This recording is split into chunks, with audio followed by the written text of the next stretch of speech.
स्वागत है आप सभी विद्यार्थियों का आज की इस ऑनलाइन क्लास में। हम इस ऑनलाइन क्लास के माध्यम से 12th क्लास के सब्जेक्ट जीव विज्ञान का लेसन नंबर 13 का एक टॉपिक डिस्कस करेंगे। इस लेसन का नाम है पादप वृद्धि। ये वीडियो इस पादप वृद्धि से संबंधित 4th नंबर का वीडियो है। इससे पहले हमने पादप वृद्धि से संबंधित 3 अलग अलग टॉपिक के अंतर्गत बल गतिकी, विद्युतिक ऊतकों के प्रकार, वृद्धि की प्रावस्थाएं और वृद्धि क्या होती है इसके बारे में डिस्कस कर लिया था। इससे पूर्व के जानकारी को प्राप्त करने के लिए, अपने टॉपिक का रिवीजन करने के लिए गायत्री विद्या मंदिर सांचौर के YouTube चैनल पर अपलोड किए गए वीडियो को जरूर अवलोकित करें आप। आज हम लोग इस टॉपिक में एक नए टॉपिक्स को पढ़ना प्रारंभ करेंगे। जैसा कि हम पादप वृद्धि से संबंधित जानते हैं कि पादप भाग के क्षेत्रफल में वृद्धि होती होगी, उसकी लंबाई चौड़ाई में वृद्धि होती होगी, उसके शुष्क भार में वृद्धि होगी, उसको हम वृद्धि कहते हैं।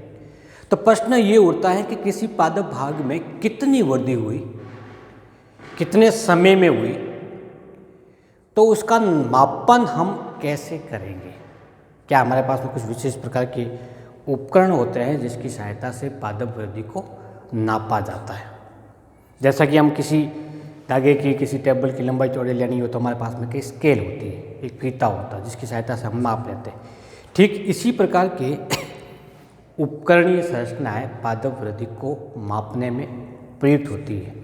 तो हम उन उपकरणों का जिक्र करेंगे हम किसके अंतर्गत, पादप वृद्धि मापन में। वृद्धि मापन,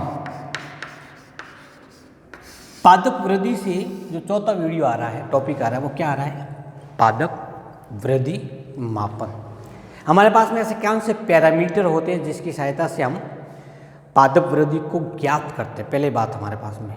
फिर हम उपकरण का उपयोग करेंगे कि हमें मापना क्या है। जैसे हमें किसी ठोस वस्तु का मापन करना है तो हम एक तुला लेते हैं और तुले की सहायता से ग्राम, मिलीग्राम में मापते हैं। क्षेत्रफल ज्ञात करना है तो हम फीते की सहायता से मापते हैं। तो हमारे पास में पैरामीटर क्या है, हम किसको मापने जा रहे हैं, इसका वजन माप रहे हैं, इसकी लंबाई चौड़ाई माप रहे हैं, वो बिंदु होते हैं। उसी प्रकार की वृद्धि मापन के लिए भी कोई निश्चित बिंदु होते हैं। कौन कौन से बिंदु होते हैं, जैसे वृद्धि मापन हेतु बिंदु, किन बिंदुओं से हम मापन करते हैं। जैसे पहला नंबर कि किसी पर्टिकुलर क्षेत्र में कोशिकाओं की संख्या में कितनी वृद्धि हो रही है। तो क्या बढ़ रहा है, यहाँ पर कोशिकाओं की संख्या में वृद्धि हो रही है, नंबर ऑफ सेल्स बढ़ रहे हैं। तो पहला, कोशिका की संख्या में वृद्धि द्वारा। सेकंड, दूसरा बिंदु, किसी कोशिका या ऊतक या अंग के क्षेत्रफल में हुई वृद्धि के द्वारा। तीसरा पैरामीटर क्या है हमारे पास में, कि उसके शुष्क भार में कितनी वृद्धि हुई है। शुष्क भार में हुई वृद्धि, कितने बिंदु हो गए, 3 हो गए। संख्या में, उसके क्षेत्रफल में या आकार में, या फिर उसके शुष्क भार में कितनी वृद्धि हुई। और नंबर 4 होता है, उसको नाम देते हैं रेखीय माप द्वारा। देखिए वृद्धि को कैसे ज्ञात करेंगे। पहली बार मान लेते हैं पहले 2 कोशिकाओं की संख्या थी, 2 कोशिका थी, अब बढ़ करके 50 कोशिका बनी, 100 कोशिका हुई। तो हम यहाँ पे जो वृद्धि का माप करें वो किसके आधार पर, कोशिकाओं की संख्या के आधार पर, पहला। दूसरा, क्षेत्रफल कितना, जैसे पर्ण की बात करें कि पर्ण की लंबाई है वो 5 सेंटीमीटर थी, चौड़ाई है वो आधारीय भाग से 2 है, मध्य भाग से 3 है, शीर्ष भाग से पुनः 1.5 सेंटीमीटर है।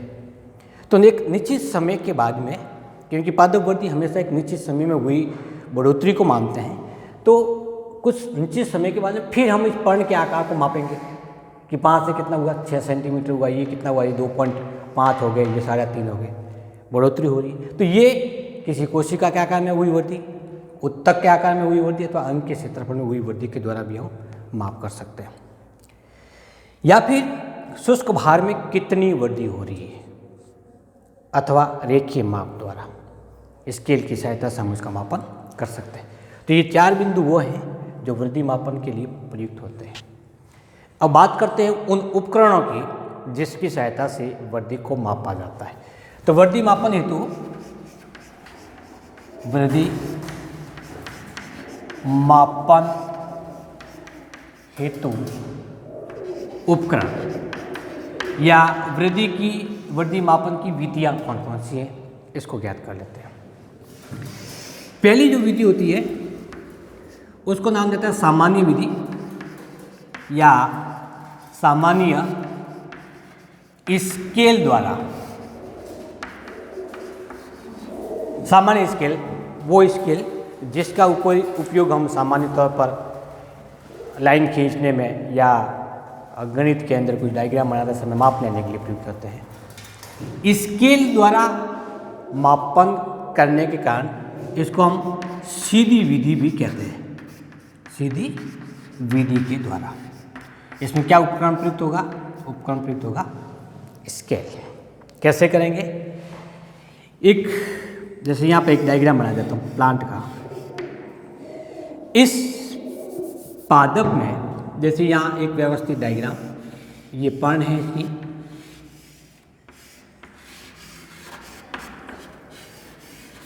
ये पर्ण क्षेत्र, ये एक गमले में लगा हुआ प्लांट है।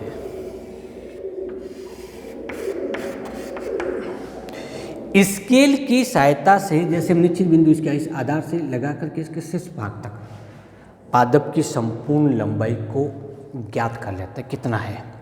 फिर एक निश्चित समय के बाद में जैसे 24 घंटे, 36 घंटे या 48 घंटे के बाद में पुनः हम इस पादप का माप लेंगे, कितनी बढ़ोतरी हुई, कितनी वृद्धि हुई, वो वृद्धि पादप की वृद्धि कहलाएगी।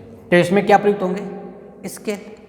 अब समस्या कहाँ आती है कि जब हम स्केल से नाप लेते हैं तो एक तो सही तरीके से नाप नहीं ले पाए, हमने इस बिंदु से लगाया था, अब अगली बार जब हम माप लिया तो थोड़ा सा स्केल ऊपर की ओर हो गई, जिसके कारण रिजल्ट कंप्लीट रूप से सही नहीं आते, त्रुटिपूर्ण हो जाते हैं।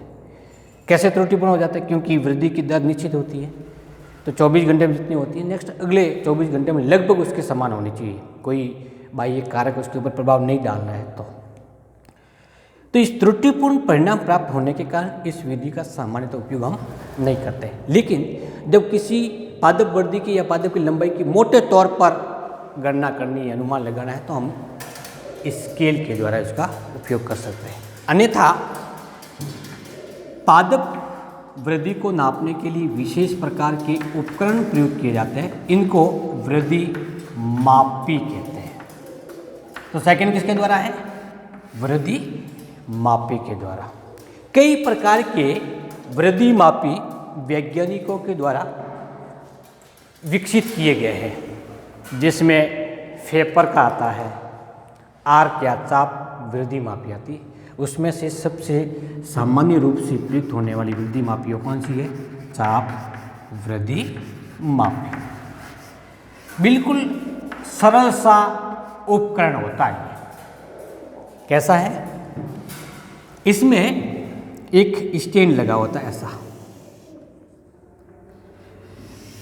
ये स्टैंड जिसके नीचे से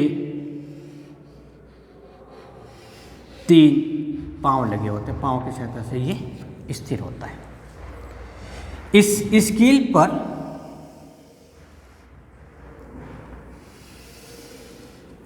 यहाँ पर दो डंडियों की सहायता से एक घिरनी लगी होती है जो मुक्त रूप से आसानी से घूम सकती है।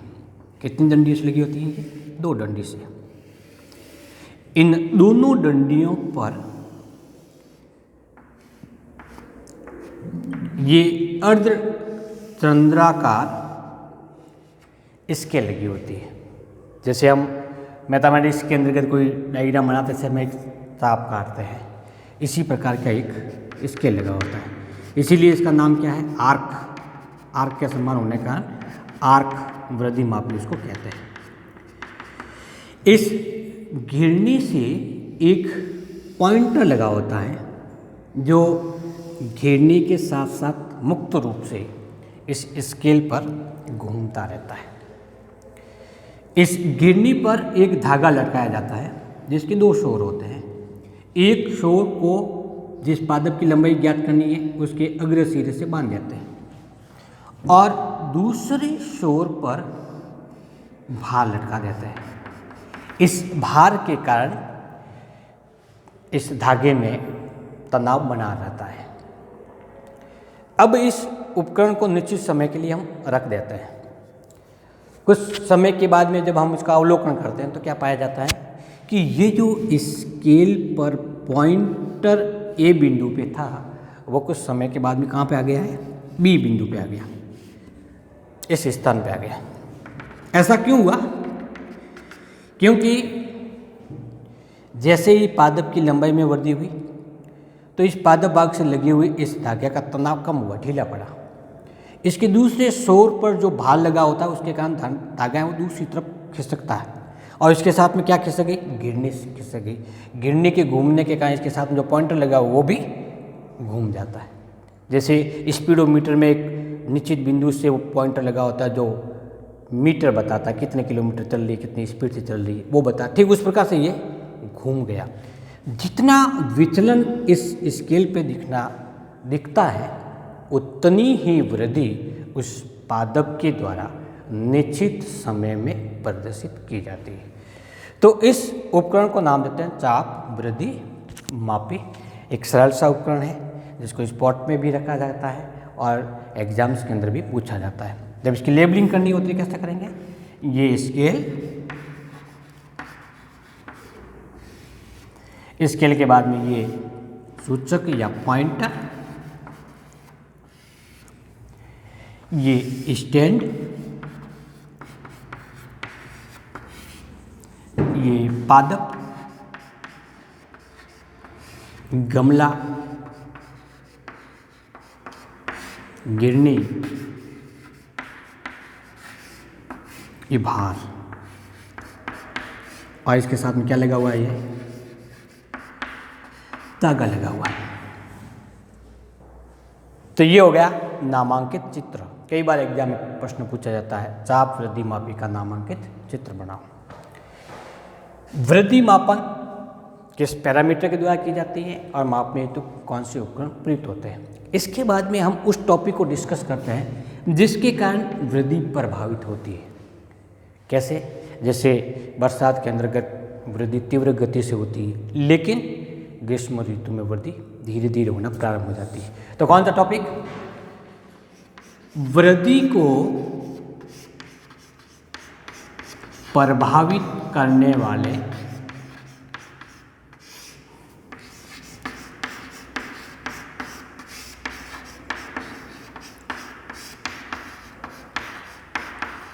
कारक कौन कौन से होते हैं? सबसे पहला कारक प्रकाश। पादप को कितना प्रकाश मिल रहा है, कितनी गुणवत्ता का मिल रहा है, कितनी तीव्रता का मिल रहा है और कितने समय तक मिलता है। ये तीनों कारक कौन कौन से? प्रकाश की गुणवत्ता, तीव्रता और प्रकाश की अवधि वृद्धि को सबसे अधिक प्रभावित करता है। क्यों करेगा? क्योंकि निश्चित गुणवत्ता का अवधि का प्रकाश यदि किसी पादप को मिल रहा है तो इसमें फोटोसिंथेसिस की प्रक्रिया, उपापचय क्रिया सबसे अधिक होगी जिसके कारण ग्रोथ तेज होती है। नंबर बी वो है जल। जल उपापचय क्रियाओं के लिए आवश्यक है। जल के गमन के फलस्वरूप कोशिका स्फीति अवस्था में बनी रहती है। फलस्वरूप सबसे अधिक वृद्धि उपयुक्त अवशोषित जल के आधार पर होती है। जैसा कि हम देखते हैं कि रेगिस्तानी क्षेत्र में जल की कमी होती है, अवशोषण योग्य होने वाले जल की कमी होने के प्लांट की ग्रोथ होती है वो धीरे धीरे होती है। इसके अतिरिक्त प्रकाश संश्लेषण में जल सबसे अधिक प्रयुक्त होता है। पादप के